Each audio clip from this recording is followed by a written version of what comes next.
नमस्कार दर्शक देख रहे हैं आप। मैं हूं अमित कुमार। झारखंड में हेमंत सोरेन के नेतृत्व में बनी सरकार के मंत्रियों ने आज पदभार ग्रहण कर लिया है। इस पदभार ग्रहण में मंत्री सत्यानंद भोक्ता, मिथिलेश ठाकुर और बन्ना गुप्ता भी नजर आए। साथ में जो नई विधायक बनी है दीपिका सिंह, वो भी आज पदभार ग्रहण कर चुकी हैं। तो सबसे पहले बता दूं कि आरजेडी कोटे से जो सत्यानंद भोक्ता हैं, उन्होंने पदभार ग्रहण करते ही राज्य के युवाओं के लिए नई खुशखबरी लाई है कि अगस्त महीने में 20,000 नियुक्ति पत्र बांटेंगे। वहीं मिथिलेश ठाकुर की बात कर लें तो मिथिलेश ठाकुर ने कहा है कि 53% हम हर घर में नल जल योजना पहुंचा चुके हैं और भी जो काम बाकी हैं उसको जल्द से जल्द गति देने का काम करेंगे। तो वहीं बन्ना गुप्ता भी अपने अस्पतालों की चिंता जता रहे हैं और कह रहे हैं कि अस्पतालों में जो कुव्यवस्था हो चुकी है उसकी भी परिस्थिति को देखते हुए उसकी भी व्यवस्था हम दुरुस्त करेंगे। वहीं अगर हम दीपिका पांडे सिंह की बात करें तो उन्होंने पदभार ग्रहण करते ही कहा है कि हम राज्य में जो अल्प समय बची है सरकार की, उसमें ही जो योजनाएं हैं उसको गति देने का काम करेंगे। तो क्या कुछ कहते नजर आ रहे हैं ये मंत्री, आइए देखते हैं। हम लोग जैसे सागर को गागर में भरने वाली कहावत है, वैसे ही हम लोग अभी अल्प समय में भी बहुत मजबूती से राज्य के हित में बचे हुए कामों को पूरा करेंगे। और हमारी प्राथमिकता है कि हमारे जितने पीएससी हैं, सीएससी हैं, अनुमंडल के अस्पताल हैं, जिला अस्पताल हैं, उन सारी चीज़ों को कैसे व्यवस्थित करके आगे बढ़ाया जाए। और हमारे स्वास्थ्य विभाग के कप्तान अजय सिंह जी बड़े सरल और सहज और काफ़ी पुराने अनुभवी हमारे प्रधान सचिव हैं। उनके नेतृत्व में लगातार हम लोग प्रयास कर रहे थे और उस प्रयास को और सार्थक तरीके से आगे बढ़ाने के लिए जितने भी हम लोगों ने कई तरह से स्वास्थ्य विभाग में कुछ एक्सपेरिमेंट भी किए हैं, कुछ बजट के नए उपबंध भी किए हैं मंत्रिपरिषद की स्वीकृति पर कि कैसे हमारे जो है अंतिम पायदान पे स्वास्थ्य केंद्र जो है वो पैसे के अभाव में किसी चीज़ की कमी ना हो, उसके लिए अलग से हम लोगों ने 1 अरब रुपया से भी ज़्यादा का प्रबंध किया है। और उसको एक अलग व्यवस्था के तहत हम लोग उसको सारे हमारे स्वास्थ्य केंद्रों में जो कमी खामियां हैं उसको दूर करने के लिए लगा रहे हैं। इसी के साथ साथ आपने देखा होगा कि हमारे यहाँ मुख्यमंत्री गंभीर योजना जो है उसको हमने और सरल और सहज बनाने के उद्देश्य से जो 5 लाख रुपया तक की इलाज की राशि थी, उस राशि को 15 लाख रुपया तक करने की व्यवस्था की। और इसको हम लोगों ने अगुआ स्वास्थ्य योजना के तहत इसको हम करेंगे। और ताकि आपको याद होगा कि हम लोगों ने पिछली बार 8 लाख रुपया आय तक के लोगों को इस योजना से जोड़ा था और इस बार भी इसको और सरल करने के उद्देश्य से, पहले होता था कि बहुत चीज़ें सीधी जो है 5 लाख के ऊपर होती थी तो फिर वो मंत्रिपरिषद पे जाती थी, उसको हम लोगों ने फिर बीच में विभाग के द्वारा 10 लाख किया, अब भी उसको 15 लाख। चूँकि स्वास्थ्य विभाग मानवता का विभाग है और इसको राजनीति के चश्मे और दृष्टि से नहीं देखा जा सकता है, इसलिए हमारे लिए राज्य का हर वो व्यक्ति की स्वास्थ्य की जवाबदेही है। ठीक है, और ऐसे में कैसे जनता के ऊपर इफेक्टिव वर्क करेंगे। देखिए, सबसे पहले माननीय मुख्यमंत्री हेमंत सोरेन जी को मैं धन्यवाद देता हूँ कि लगातार मंत्रिपरिषद में साथ में रखने का मौका देते हैं और जहाँ तक विकास की बात है, समय कम और ज़्यादा नहीं, क्योंकि विभाग में लगातार 4.5 बरस हम काम किए हैं और ऑटोविंग योजना सब जो सरकार का जो मापदंड है, जो संसाधन है, वो चल रहा है। काम करने के लिए इच्छा शक्ति होनी चाहिए और क्षमता होना चाहिए, जज्बा होना चाहिए।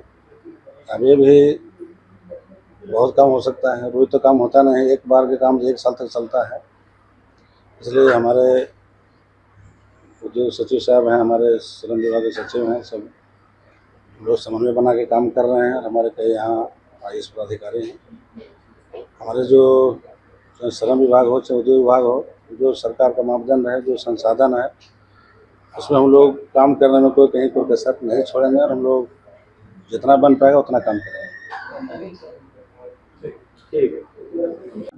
शपथ भी ले ली है और आज अपने मंत्रालय में भी आ गए। समय कम है, कितनी बड़ी चुनौती है इस विभाग में आपके लिए? देखिए, ऐसा है कि हम लोगों के सरकार बनने के बाद से ही कैसे झारखंड की जनता के हित में और खास करके इस मंत्रालय से कृषकों के जीवन को हम लोग कैसे आसान करें, उनकी उपज को कैसे दुगना किया जाए, उनकी आमदनी को कैसे बढ़ाया जाए, इस पर लेकर के प्रयास होते रहे हैं।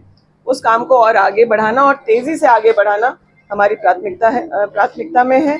आज आप लोगों के सबके बेस्ट विशेस से प्रभार लिए हैं और हमको पूरा भरोसा है कि फोकस्ड हम लोग विभाग में काम करेंगे, टाइमलाइन पे काम करेंगे और प्रयास ये रहेगा, जो आज किसान अपने राज्य में, चाहे वो सुखाड़ से परेशान हो, चाहे फिर उपज उसका फसल किसी तरह से नुकसान हुआ है, उन सब चीज़ों का ध्यान रखेंगे कि उन्हें मुआवजा तो मिले ही, साथ ऐसी टेक्नोलॉजी और नई तकनीकों का भी इस्तेमाल अपने राज्य में हो ताकि वो बेहतर और उन्नत खेती कर सकें। मल्टीपल क्रॉप्स कैसे हो, समर्थन मूल्य की लड़ाई हमारे नेता काफ़ी समय से लड़ते रहे हैं। झारखंड में हम लोग कैसे एक एग्जाम्पल समर्थन मूल्य को लेकर के सेट करें, ये हमारे काम की प्राथमिकता में होगी। इस विभाग में काम करने वाले कई सारे लोग अपनी मांगों के साथ भी सरकार के पास आते रहे हैं, उनके समाधान का प्रयास हमारा होगा। और जो भी खेती है वो सिंचाई पर निर्भर है। एक सामंजस्य इंटर डिपार्टमेंट भी हम लोग बनाने का प्रयास करेंगे ताकि किसानों के खेत में पानी भी मैडम समय कम है, काम ज्यादा है, कैसे करिएगा? एक बड़ा मसला किसानों के हाँ, हमारे मैनिफेस्टो में था, कैबिनेट से वह पारित हो चुका है। उसे बेहतर से बेहतर तरीके से किसानों तक पहुंचाना हमारी जिम्मेदारी है। वो अच्छे से इम्प्लीमेंट हो, जल्दी इम्प्लीमेंट हो, इस पर हम लोग काम करेंगे। मैम, राहुल गांधी सर पुनः एक बार फिर जिम्मेदारी, वक्त भी कम है, क्या कुछ टारगेट रहेगा? देखिए, वक्त तो वास्तव में जो हमारा ये कार्यकाल रहा 2019 में जनता ने हमें मैंडेट दिया, जिम्मेदारी सौंपी और झारखंडी जन सरोकार की सरकार का गठन हुआ। लेकिन परिस्थितियां कुछ ऐसी बनी जिससे जो हमारा संकल्प था, उस संकल्प पर सीधे हम तेजी से नहीं दौड़ पाए। एक तो खजाना खाली मिला था हमें विरासत में, और कोविड का संक्रमण जैसे पूरे दुनिया को अपनी चपेट में लिया, उसमें झारखंड भी काफ़ी उससे प्रभावित हुआ।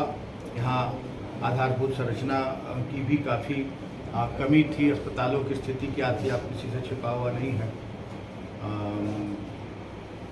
लेकिन बावजूद इसके हमारे माननीय अभी वर्तमान के मुख्यमंत्री उस समय हेमंत सोरेन जी ने एक अच्छा प्रबंधन क्षमता दिखाने का काम किया और पूरे देश दुनिया में कोविड प्रबंधन में झारखंड का डंका बजा। और उस समय भी जीवन और जीविका को में सामंजस्य बनाकर हमारी सरकार, हमारे माननीय मुख्यमंत्री के नेतृत्व में हम सभी लोगों ने, हमारे मंत्रिमंडल के सभी सदस्य, माननीय मुख्यमंत्री ने कोरोना की परवाह नहीं की और हमारे सारे वरिष्ठ मुख्य सचिव से लेकर जितने वरिष्ठ पदाधिकारी यहाँ राज्य के मुख्यालय से लेकर जिलों प्रखंडों तक सभी लोगों ने एकजुटता के साथ काम किया और हमने कोविड पर भी काफ़ी काबू पाया। और हम उस समय भी योजनाओं को लागू करते रहे। नीलांबर पितामह जल समृद्धि योजना, बिरसा हरित क्राम योजना, फोटो हो खेल योजना। और जैसे ही कोविड से हमें मुक्ति मिली, कोविड से छुटकारा मिला और राज्य को विकास की पटरी पर तेजी से दौड़ाने का काम हमारे माननीय मुख्यमंत्री ने शुरू किया, वैसे ही आपने देखा कि कैसे राजनीतिक झंझावतों को झेलना पड़ा। कभी चुनाव आयोग का नोटिस, कभी ईडी, कभी सीबीआई, और सभी का सामना करते हुए जिस उद्देश्य से इस राज्य का निर्माण कराया गया था, उस उद्देश्य की पूर्ति के लिए हम ने कमर कसकर काम करना शुरू किया। राजनीतिक परिस्थितियां फिर बदली, हमारे माननीय मुख्यमंत्री को जेल जाना पड़ा।